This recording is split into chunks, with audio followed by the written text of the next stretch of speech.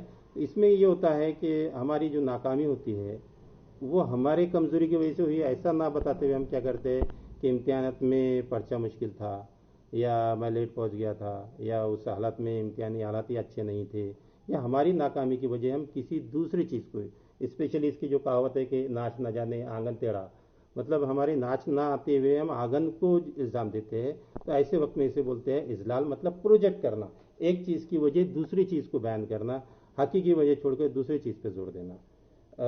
اس کے بعد میں ہمارا آخری سوال ہے، یہ جو دفاعی نظام ہے اس میں تقریباً 10 نکات ہے، تو اس کے تعلق سے ہم انشاءاللہ آگے آنے والے ویڈیو میں 10 نکات کے تعلق سے مفصل طور پر دیکھیں گے، کیونکہ اس کے تعلق سے ہر سال 1 یا 2 سوالات آ ہی رہے ہیں۔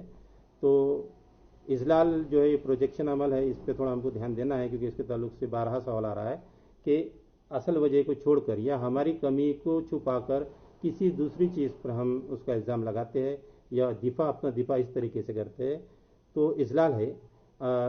70واں سوال ہے، ذیل میں ذہنی کشاکش، مطلب کشمکش ہونا چاہیے تھا، کو کم کرنے کی کچھ تدابیر دی گئی ہے، ان میں سے کون سا بیان نامناسب ہے؟ ہم کو نامناسب بیان ڈھونڈنا ہے۔ تو پہلا، کشمکش ہونے پر بلا وجہ تعویلی ہیلے دینے کی ضرورت نہیں ہے،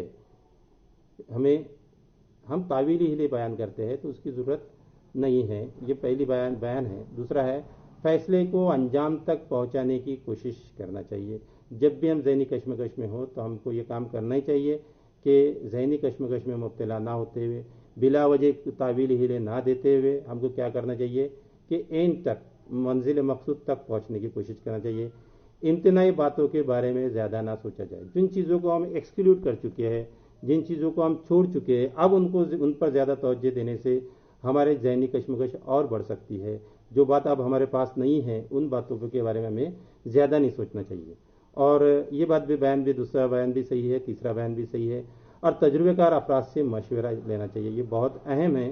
جب بھی ہم ذہنی کشمکش میں مبتلا ہو تو جو لوگ ہمارے ماحول میں تجربہ کار افراد ہیں ان سے ہم کو مشورہ لینا چاہیے، تو یہ بیان بھی صحیح ہے۔